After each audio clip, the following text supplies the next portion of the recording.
En 30 minutos, MF Economía e Inversiones y Radio 1000 te traen los principales temas económicos del mundo y de Paraguay con Economía a 1000. Este podcast es presentado por la Bolsa de Valores de Asunción, promoviendo los valores del mercado. Muy bienvenidos a una emisión más acá de Economía a 1000. Muchas gracias por la compañía de todos los días, empezando una nueva semana cargada de información, de noticias y también de análisis, como es habitual aquí en este espacio. Una producción que lo hacemos en conjunto con Radio 1000, obviamente, y también la consultora MF Economía e Inversiones. Y ya le doy la bienvenida también a mi compañera Ada Caballero. ¿Cómo estamos, Ada? ¿Qué tal? Bienvenida. Buen día, Prince. Buen día a la audiencia. ¿Todo bien y vos? Todo en orden, ya ansiosa por la entrevista que tenemos en unos minutos y bueno, para arrancar una nueva jornada, y agosto se viene con muchísima información y de hecho ya han pasado también varias noticias que lo venimos desarrollando aquí en el programa. Y como es habitual, vamos a compartir las principales noticias económicas del día. Adelante, compañero. MF Economía e Inversiones presenta las principales noticias económicas de Paraguay y el mundo. ¿Qué está pasando con Trump a nivel internacional? Siempre siendo foco de noticias, y esta vez, de acuerdo con Bloomberg en línea, Donald Trump anunció que en los próximos días nominará a un nuevo gobernador de la Reserva Federal y a un nuevo responsable de los datos de empleo, dos cargos claves en su agenda económica mientras crecen las preocupaciones sobre la evolución del crecimiento global. La vacante en la Fed surge tras la renuncia anticipada de Adriana Kugler, cuyo mandato expiraba en enero. Esto le brinda a Trump la oportunidad de designar a un funcionario alineado con su preferencia por tasas de interés más bajas. El mandatario también destituyó a Erika McIntyre, jefa de la Oficina de Estadísticas Laborales, horas después de publicarse un informe de empleo con cifras débiles y revisiones negativas para mayo y junio. La decisión generó críticas por ser percibida como una interferencia política en una institución históricamente independiente. William Beach, exdirector de la oficina y designado por el propio Trump en su primer mandato, calificó el despido como infundado y defendió la integridad de la agencia, resaltando que sus datos son hoy más precisos que hace décadas, menciona Bloomberg. ¿Más información, Ada? De acuerdo con Bloomberg en línea, el primer ministro japonés reconoció que implementar el reciente acuerdo comercial con Estados Unidos será más difícil que haberlo negociado, especialmente por la falta de documentos oficiales que respalden lo pactado. En una sesión parlamentaria, también el principal negociador comercial admitió las críticas por no tener nada por escrito, lo que aumenta la incertidumbre sobre la aplicación efectiva del acuerdo, particularmente en lo que respecta a la reducción de aranceles a los automóviles, que actualmente alcanza el 27,5% y afectan directamente a una de las principales industrias exportadoras de Japón. A pesar del revés electoral del mes pasado, Ishiba prometió continuar como primer ministro para garantizar que el pacto se concrete. Destacó que el plan de inversión estadounidense de $550.000 millones dependerá de decisiones privadas y reafirmó su intención de reunirse con Donald Trump para asegurar la implementación de los compromisos asumidos. También con Bloomberg en línea. Y de acuerdo con esta información, las negociaciones entre Estados Unidos y China sobre el suministro de tierras raras avanzan, pero aún no están concluidas, de acuerdo a lo manifestado por el representante de comercio de Estados Unidos, Jamieson Greer. Tras la tercera ronda de conversaciones, Greer indicó que se logró cierta estabilidad y compromisos iniciales, especialmente en relación con los imanes industriales de tierras raras, claves para sectores que van desde la tecnología hasta la defensa. Los flujos desde China aumentaron 353 toneladas en junio, tras haber caído a solo 46 toneladas en mayo, aunque aún se mantienen por debajo de los niveles previos a los controles aplicados por Pekín en abril. La tregua arancelaria entre ambos países fue ampliada tras estos encuentros, pero su continuidad dependerá de una decisión final del presidente Donald Trump antes del 12 de agosto. El conflicto se originó por los altos aranceles estadounidenses y los controles chinos a la exportación de insumos críticos. Si se supone y se supera la disputa por los imanes, Washington y Pekín podrían abrir una nueva etapa en su relación comercial. No obstante, persisten tensiones, especialmente en el ámbito tecnológico, donde Estados Unidos mantiene restricciones a la exportación de chips avanzados, mientras que China ha puesto bajo escrutinio a Nvidia por cuestiones de ciberseguridad, menciona también Bloomberg en línea.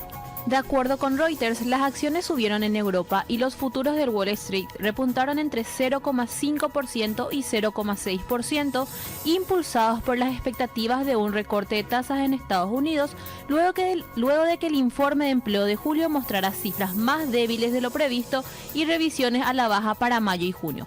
Este elevó al 85% la probabilidad de una baja en septiembre por parte de la Reserva Federal. El promedio trimestral de creación de empleo cayó a 35.000, muy por debajo de los 231.000 observados a inicios de año. La decisión del presidente Trump de despedir al jefe de estadísticas laborales agregó incertidumbre sobre la confiabilidad de los datos oficiales. El dólar, que se había desplomado 1,4% el viernes, su peor jornada desde abril, mostró una leve recuperación este lunes. El euro bajó a $1.157, mientras que la libra se fortaleció a 1.330, a la espera de un recorte de tasas por parte del Banco de Inglaterra. El petróleo Brent cayó 1,7%, ubicándose en $68,48 por barril, tras el anuncio de la OPEP+ de incrementar su producción en septiembre, revirtiendo completamente los recortes del año anterior. Siempre con Reuters, los precios del petróleo cayeron a su nivel más bajo en una semana tras la decisión de la OPEP+, como lo mencionaba justamente Ada, de aumentar la producción en 547.000 barriles por día a partir de septiembre. El crudo Brent bajó 2,2% hasta $68,12 por barril, mientras que el West Texas retrocedió casi un 2,6% hasta $65,66.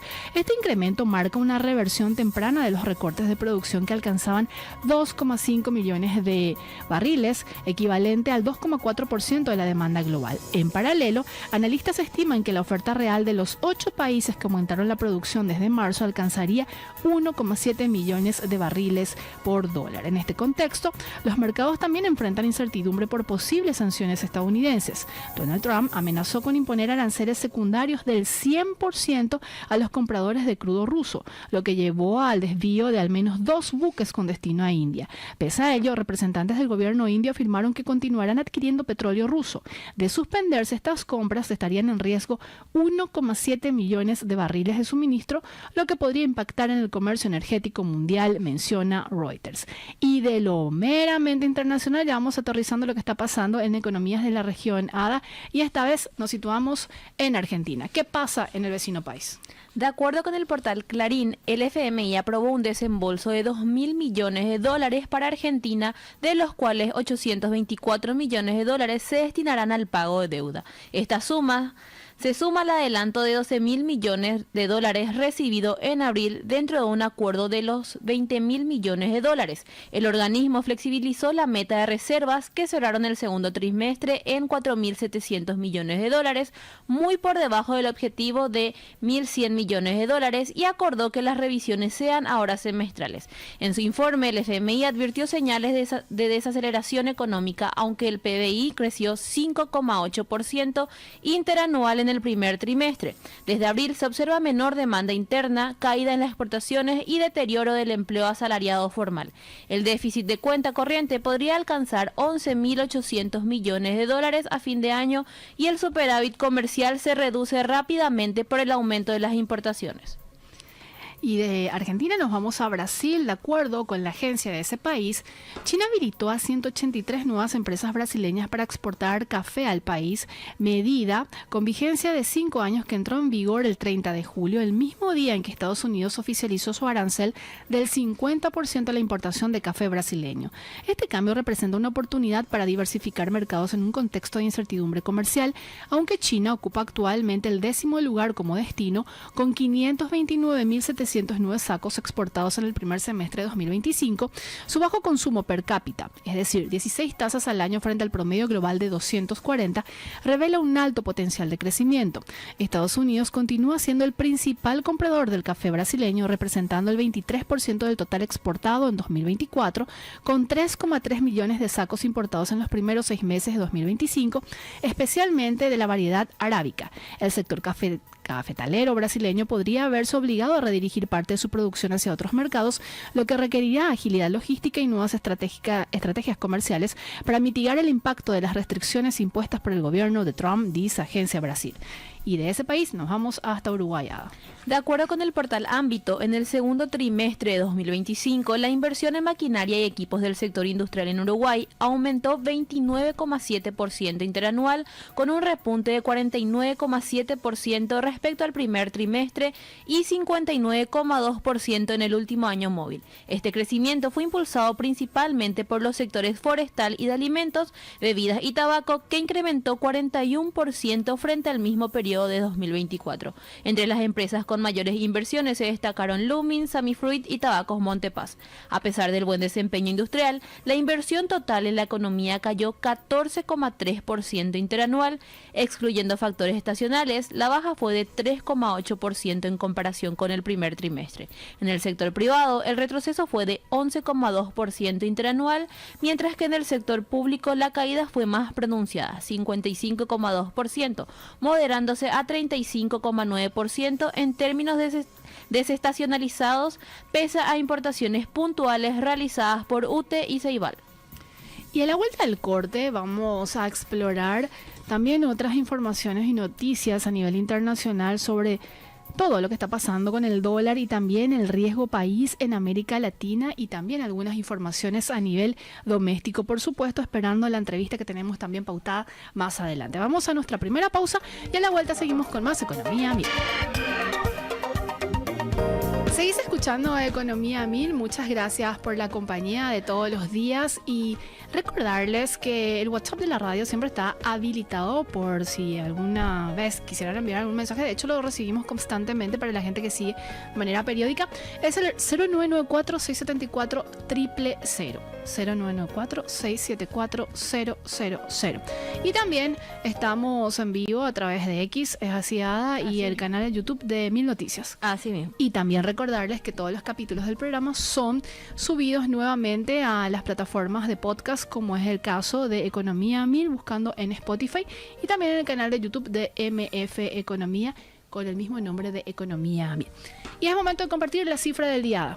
25% del salario mínimo es el monto que recibe un adulto mayor como pensión alimentaria y se ajusta automáticamente cada año junto con el salario mínimo, comentó Ana Rojas Viñales, economista e investigadora. Si te interesa descubrir más detalles, puedes buscar el podcast completo en Spotify, buscar en el perfil de Economía Mil y mantenerte al tanto de todo. Y decía antes del corte que vamos a ir explorando también información de lo que está pasando sobre algunos indicadores claves, como es el dólar, también cómo se está comportando el riesgo país en América Latina, y en este sentido Bloomberg en línea da cuenta que el dólar cerró julio con una apreciación del 2,7%, su mayor avance mensual en lo que va de este año 2025, impulsado por un crecimiento del 3% anualizado del Producto Interno Bruto de Estados Unidos y una Reserva Federal cautelosa. Esta fortaleza del billete verde expuso las vulnerabilidades de varias monedas latinoamericanas marcadas por riesgos fiscales, incertidumbre política y menor atractivo del carry trade. Entre las más afectadas estuvieron el peso argentino, el chileno y el real brasileño, mientras que monedas como el sol peruano y el peso mexicano mostraron mayor estabilidad por fundamentos sólidos y menor exposición de riesgo político inmediato. El comportamiento dispar entre monedas refleja tanto factores externos como dinámicas locales. Por ejemplo, en Chile, el proceso electoral previsto para noviembre aumenta la volatilidad. En Colombia, en cambio, las dudas fiscales debilitan la confianza del mercado.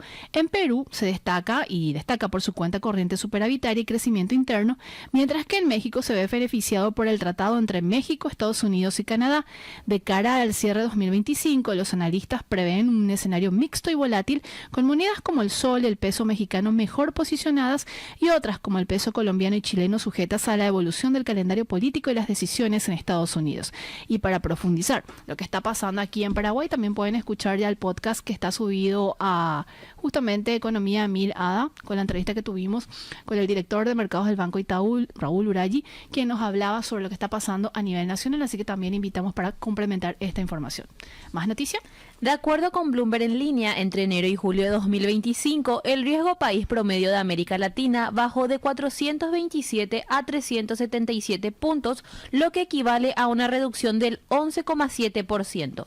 Bolivia y Ecuador registraron las mayores caídas. El primero pasó de 2.087 a 1.469 puntos, impulsado por expectativas electorales, mientras que el segundo bajó de 1.200 a 787 tras la reelección de Daniel Noboa. Brasil también mostró una mejora con un descenso de 246 a 204 puntos, al igual que México, donde el indicador pasó de 319 a 256. En Paraguay, el índice de bonos de mercados emergentes se redujo de 161 a 142 puntos. Uruguay y Chile continúan siendo los países con menor riesgo de la región, con 78 y 107 puntos respectivamente. En contraste, Argentina y El Salvador fueron los únicos que registraron aumentos, y Venezuela se mantiene como el país con mayor riesgo, aunque su índice de bonos de mercados emergentes cayó de 23.773 a 19.000 puntos. Y es momento de compartir unos conceptos económicos antes de irnos nuevamente a la pausa. Y habrán escuchado hablar sobre la deuda pública. La deuda pública es el dinero que el Estado debe a personas, empresas o países. Surge cuando el gobierno gasta más de lo que recauda y necesita financiar ese déficit. Para ello, emite instrumentos como bonos o letras del tesoro.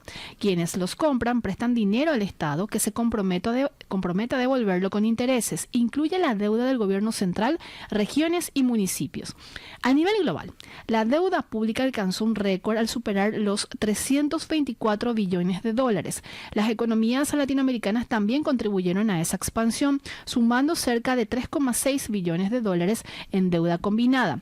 Es decir, Brasil, México, Argentina, Chile, Colombia y Perú, lo que equivale al 1,11% del total global, referenciaba en su momento también Bloomberg en línea. Y de acuerdo con datos del Instituto de Finanzas Internacionales, Paraguay se ubica entre los países de América Latina con menor nivel de deuda pública bruta como porcentaje del Producto Interno Bruto. Para el promedio del periodo 2024-2025, se proyecta que la deuda del país represente 35,8% del PIB, una proporción inferior a la de economías como Brasil, 88,7%, Argentina, 85,3% o Bolivia, 82%. En comparación con otras economías de tamaño similar, Paraguay se ubica por debajo de Nicaragua, 36,8%, por encima de Honduras, 34,6%, Perú, 33,7% y Guatemala, 28,3%. Y otro concepto que vamos a rememorar, refrescar, es la caja fiscal, que es la caja fiscal o técnicamente denominada Dirección de Jubilaciones y Pensiones del Ministerio de Economía y Finanzas. Es considerado un programa presupuestario compuesto por dos sectores: el civil, que aglutina a los empleados públicos, magistrados judiciales, docentes universitarios, además de maestros del Ministerio de Educación y Ciencias, y el no civil, integrado por las Fuerzas Armadas y la Policía Nacional. Durante el primer semestre de 2025, el balance fiscal evidenció un déficit, es decir, un descalce, de 1,2 billones de guaraníes, lo que representó un desequilibrio del 43% entre ingresos y gastos.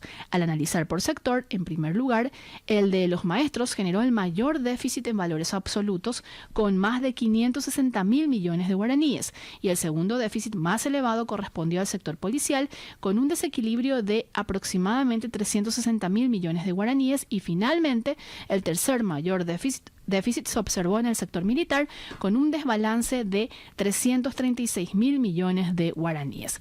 Incorporados estos conceptos, Ada, vamos a otra pausa y a la vuelta seguimos con más Economía 1000. Seguís escuchando Economía 1000, muchas gracias por la compañía. Es momento de hacer un rápido pimponeo de las principales noticias económicas a nivel nacional. Ada. De acuerdo con ABC, el sector privado de Paraguay espera que una mesa técnica defina pronto, de forma conjunta con Argentina, el futuro del peaje transitorio aplicado a embarcaciones en la hidrovía Paraguay-Paraná bajo jurisdicción argentina. El cobro vigente es de $1,20 por tonelada de registro neto, tarifa establecida en septiembre de 2024 tras un acuerdo temporal iniciado en febrero de ese año y que debía extenderse hasta febrero de 2025. Y ya se está cerrando básicamente el proyecto de presupuesto general de la Nación para el año 2026, que recordemos debe ser entregado como fecha límite el 1 de septiembre de acuerdo con la Constitución Nacional. Y en ese sentido también, de acuerdo con abc.com.py, el proyecto de presupuesto para 2025 considera que la suba del sueldo mínimo tendrá un impacto de más de 35 a 36 millones de dólares al tipo de cambio vigente, afectando directamente al personal administrativo, militares, policías y adultos mayores. El salario mínimo aumentó 3,6% desde julio, pasando de 2.798.309 a un poco más de 2.899.000 mensuales. Y esta variación se aplica también a pensiones de veteranos de la Guerra del Chaco y a trabajadores estatales cuyo jornal se vincula al salario básico. Más información, Ada. De acuerdo con Valor Agrícola, Paraguay exportó 215.748 toneladas de carne vacuna entre enero y julio de 2025, lo que implica un aumento del 12% respecto al mismo periodo del año anterior, cuando se habían enviado 192.746 toneladas, de acuerdo con el SENACSA. A pesar de este desempeño positivo acumulado, julio mostró una leve desaceleración mensual. Se exportaron 30.605 toneladas, 14,11% menos que en junio, cuando se alcanzó el mayor volumen del año con 35.635 toneladas. Y como es habitual, la consultora MEF Economía e Inversiones realiza de manera periódica un análisis económico sobre determinados temas, y en la edición de hoy, en el impreso de ABC y también replicado en el digital, se aborda acerca de que Paraguay lidera a nivel global en generación de electricidad renovable. Y Paraguay se posiciona entre los pocos países del mundo con una matriz eléctrica 100% renovable. Así, en 2023 alcanzó una capacidad instalada de 8.929 megavatios, de los cuales el mismo número corresponde a fuentes limpias, principalmente hidroeléctricas, y la generación anual fue de 44.245 gigavatios hora, y prácticamente en su totalidad provino de energías renovables. A nivel regional, el contraste también es marcado. Argentina apenas alcanza un 31,81% de generación renovable, Brasil llega al 89% y Uruguay al 92%, mientras que Chile y Perú registran un 64 y 55% respectivamente. Más de este artículo, ¿dónde lo pueden leer, Ada? Pueden encontrar en nuestras redes sociales, en nuestra página web y también en nuestro canal de WhatsApp. Y ya estamos en compañía de nuestro invitado de hoy. Él es Martín Ruiz, coordinador técnico de la Rueda Internacional de Negocios y del equipo de la Unión Industrial Paraguaya, para hablarnos sobre Paraguay como un escenario para nuevos negocios. ¿Cómo estamos, Martín? ¿Qué tal? Bienvenido. Gracias por estar con nosotros hoy. ¿Qué tal? Buenos días, Prince Ada. Gracias por este espacio. Y bueno, estamos muy contentos de proponer este año una nueva marca, pero trayendo expertise y metodología de muchos años de experiencia de la Unión Industrial Paraguaya organizando ruedas de negocios y eventos corporativos. Es internacional, ¿por qué, Martín? ¿Y desde cuándo y hace cuánto vienen realizando justamente este tipo de actividades tan importantes para Paraguay? Bueno, el gremio tiene más de 4 décadas de experiencia haciendo ferias y eventos corporativos. Llevamos, en cuanto a ruedas internacionales de negocios, más de 5 años. Y este año lo que hizo la UIP es lanzar una nueva marca, alinearse a las tendencias mundiales en cuanto a eventos corporativos, ferias, congresos. Y lanzamos FEPI, que significa Feria Empresarial del Paraguay. Dentro de FEPI, en esta edición de agosto, vamos a tener una rueda internacional de negocios, que es internacional porque está abierta a empresas paraguayas, pero también empresas del exterior. De hecho, tenemos 13 países confirmados, Paraguay incluido, pero Argentina, Brasil, Bolivia, países exóticos para nosotros como Pakistán. ¿Ah, sí? Así mismo. ¿Va a ser su primera participación como economía o ya venía...? Ya participó en eventos anteriores. Pero está reconfirmando, vamos a decirle, su participación, Así porque evidentemente mismo tuvo resultados. Exactamente. Entonces, por eso es internacional. Nosotros siempre invitamos a las empresas del exterior a ver a Paraguay no solamente como un mercado destino de productos y servicios, pero un mercado plataforma para internacionalizarse. Porque muchas veces recibimos delegaciones que evidentemente vienen a promover sus productos, sus servicios. Nosotros le decimos, mira, Paraguay, nosotros nos proyectábamos 7.4 millones de habitantes. Sí. El censo nos reveló que éramos menos de lo que pensábamos que éramos. Mismo. Entonces, sí, claro que un mercado atractivo donde está creciendo el consumo de la clase media, pero lo atractivo de Paraguay es Paraguay como plataforma por todos los incentivos que tiene, y ahora también se está actualizando la ley de maquila para hacer más, digamos, más sólida la parte de maquila de servicios. Entonces, por eso realmente invitamos a las empresas del exterior, sí, vengan a Paraguay a vender, a instalarse, pero sobre todo vengan a verlo como desde aquí conquistar el mercado del Mercosur. Entonces, pensamos que las empresas entendieron ese mensaje y hoy tenemos, por ejemplo, de las 300 empresas que están registradas en la plataforma, hoy en la rueda de negocios, más de 100 son de Argentina. Y de hecho vemos también estadísticas que van confirmando la venida de inversionistas de Argentina y bueno, también de Bolivia y Brasil. Así que una oportunidad, como mencionabas. Martín, ¿cuándo se va a realizar esta actividad, este evento, esta rueda de negocios? Y sobre todo, si es abierto a todo público, ¿cómo la gente puede participar? Porque no solamente estamos hablando, imagino, de empresas, sino también del público en general, que ayuda de alguna manera a ir viendo, monitoreando, y si uno quizás sea y es un microempresario o una MIPYMES, también podría estar incursionando a un abanico de oportunidades. Totalmente, bueno, el registro es muy simple y sobre todo destacar que es gratuito en la página web de la Unión Industrial Paraguaya, www.uip.org.py. Allí hay una ventana que se llama FEPI y allí se inscribe directamente la gente y está abierto a todas las empresas de todos los rubros. Nosotros hacemos un énfasis en industria, comercio y servicios para la industria, pero también tenemos empresas agroganaderas, por ejemplo, se están inscribiendo.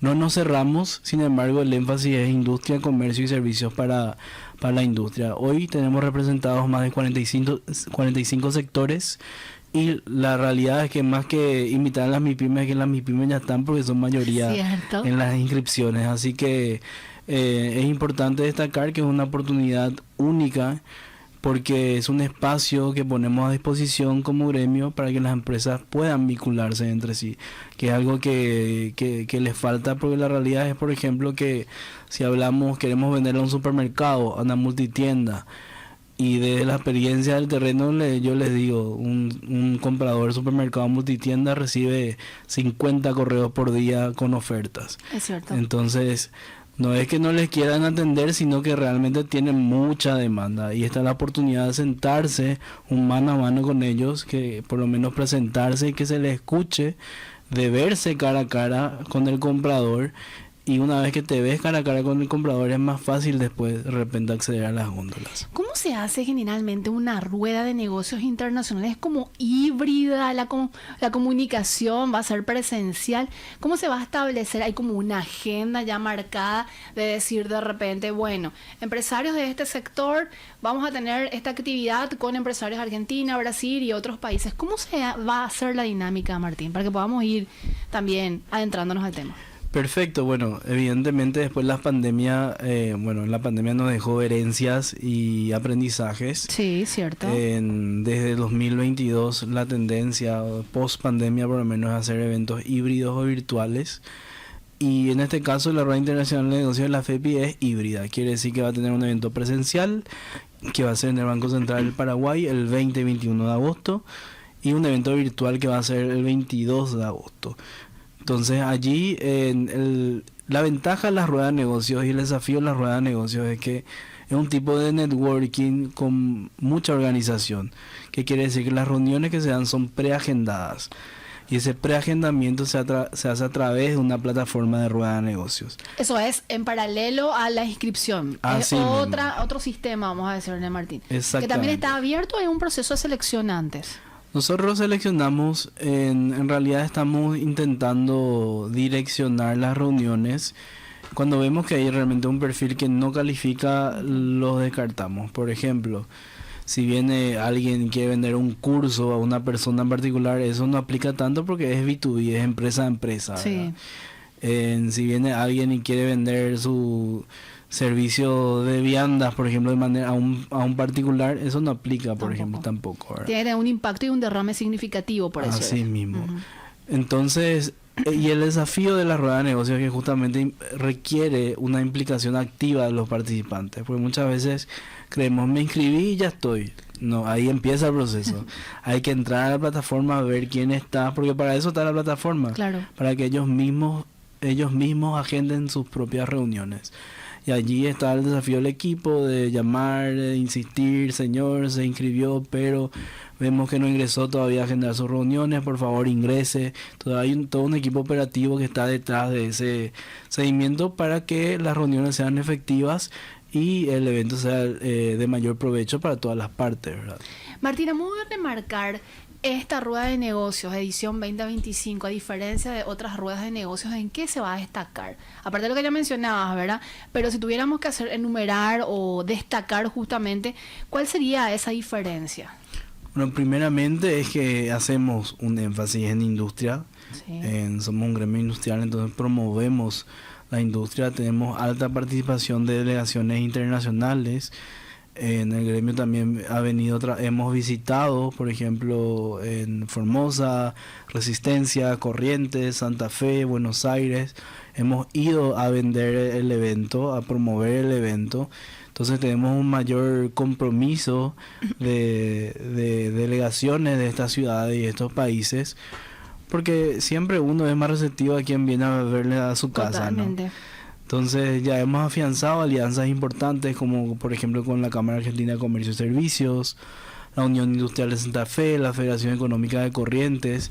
Hicimos un trabajo bien dirigido en cuanto a la convocatoria de un público que estimamos que es realmente más compatible con lo que Paraguay tiene para ofrecer y con los intereses del país. Así que también este año vamos a intentar fortalecer el evento virtual. Sí. que hemos visto que el evento virtual ha sido un poco un evento paralelo, y no es paralelo, realmente queremos que sea una parte principal de todo el evento.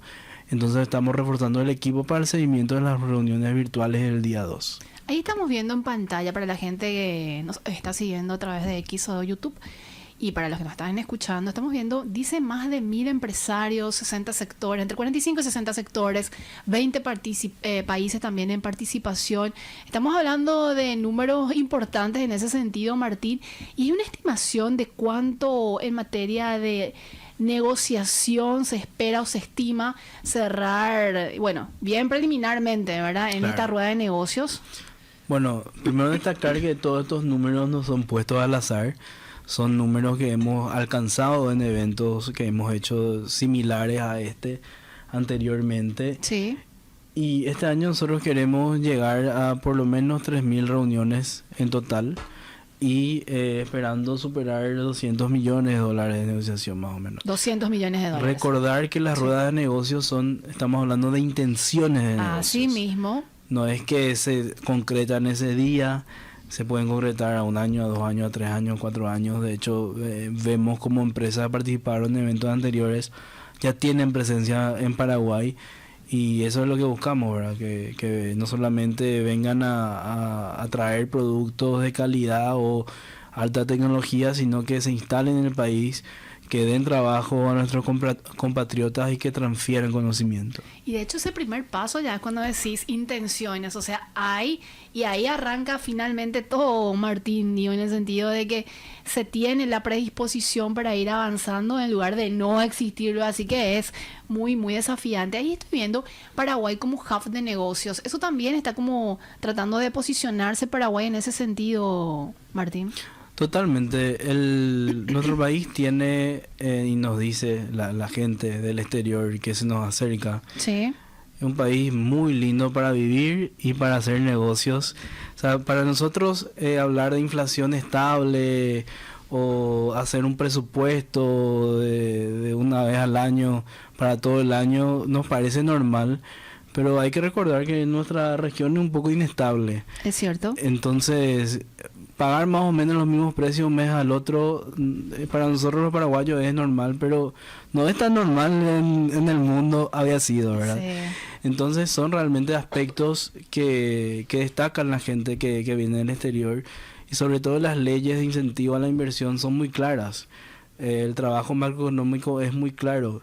Yo siempre les digo a las delegaciones, por un lado hay que tener en cuenta en Paraguay en los años 90 quebró el sistema financiero, cerraron bancos. Así mismo.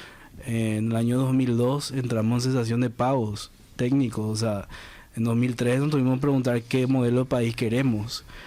se hizo una reforma entera fiscal, económica, que son las bases que hoy rigen nuestra economía y que han dado resultados. Y todos los diálogos que estamos teniendo es, bueno, ¿cómo vemos para mejorar eso? No es sacar esas leyes de incentivo. Y realmente cuando vemos en la región y nos dicen los inversionistas al exterior, eso es invaluable, tener previsibilidad a la hora de hacer negocios, ¿verdad? Por eso realmente Paraguay se ha convertido en un hub de negocios. Hoy recordamos que hay como 300 empresas maquiladoras.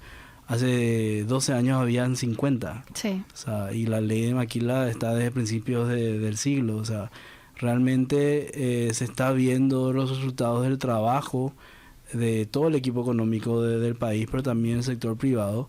Y eso es lo que queremos darle al inversionista, a quien venga a apostar al Paraguay, no solamente extranjero, pero también nacional, que tiene una previsibilidad, que si de repente fracasa son por temas del producto, del servicio, pero no porque se les vaya a cambiar las leyes y las reglas de juego. Martín, si tuviéramos que agrupar por sectores o regiones económicas, por decirlo de alguna manera, viendo a nivel regional aquí en la zona, por decirlo así, y tuviéramos que mencionar los sectores en los que están interesados los inversionistas y también los europeos, ¿cómo va esa dinámica también? ¿Es más la parte de economía verde, quizás más eso que mencionaba, servicios, etcétera? ¿Hay una diferenciación entre regiones o no, Martín? Bueno, sobre todo como han de saber, el sector inmobiliario fue uno de los sectores que más inversiones captó en los últimos 10 años. Hace 12 años no existía ninguno de estos edificios donde estábamos. Sí, recuerdo. Cambió totalmente la fisionomía de Asunción. Pero vemos, por ejemplo, el inversionista brasileño está más interesado en trasladar parte de su proceso productivo a través de la ley de maquila. Por eso hay muchas empresas en Ciudad del Este. Recordar que del 8 al 10 de septiembre se hace un evento, también se llama Paraguay Business Week, donde van a estar conglomerados la Expo Paraguay Brasil, la Expo Maquila y también el Investing Paraná. Y eso se da porque el inversionista brasileño está interesado en instalarse en Alto Paraná, pues está más cerca de su frontera, ¿verdad? Claro. Y eso habla mucho de cómo ese perfil de empresario está buscando más bien o una inversión industrial a través de maquila o una inversión en el campo de la agroindustria, ¿no? Luego, si hablamos más del lado Bolivia, hoy, hasta ahora por lo menos inversiones del lado inmobiliario. Recordar también que hay una empresa boliviana que compró una aseguradora muy grande, de las más destacadas de trayectoria en el país. Un grupo grande, se llama Grupo Nacional Vida de Bolivia, es el referente empresarial en Bolivia. Pero están viniendo también inversiones en el área de hormigón. Hay varias franquicias que están viniendo también de Argentina.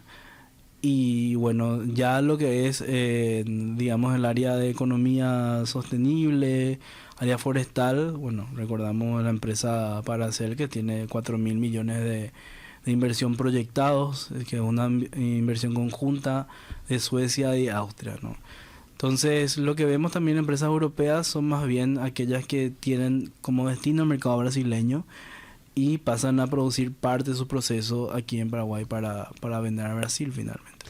Martín, dentro de esta actividad de rueda de negocios y todo lo que va a emanar justamente este evento tan importante, ¿están involucrados o van a estar como estantes o vínculos con el sector público para ir también allanando ciertos caminos como de registro, etcétera, etcétera? Totalmente, tenemos el apoyo, como siempre, del Ministerio de Industria y Comercio, que va a estar presente para asesorar sobre temas de erradicación de inversiones, apertura de empresas, también el Viceministerio de MIPYMES, no solamente para la gente del exterior, sino las MIPYMES que necesiten algún tipo de apoyo. Tenemos un apoyo muy fuerte de la Cancillería Nacional, como siempre. Sí. De hecho, parte de las gestiones de nuestra gira al exterior fueron gracias a apoyo de la Cancillería, a través de sus consulados regionales. Así que siempre estamos trabajando en conjunto con el sector público, que es algo que también hay que destacar, porque no es tan evidente en el exterior.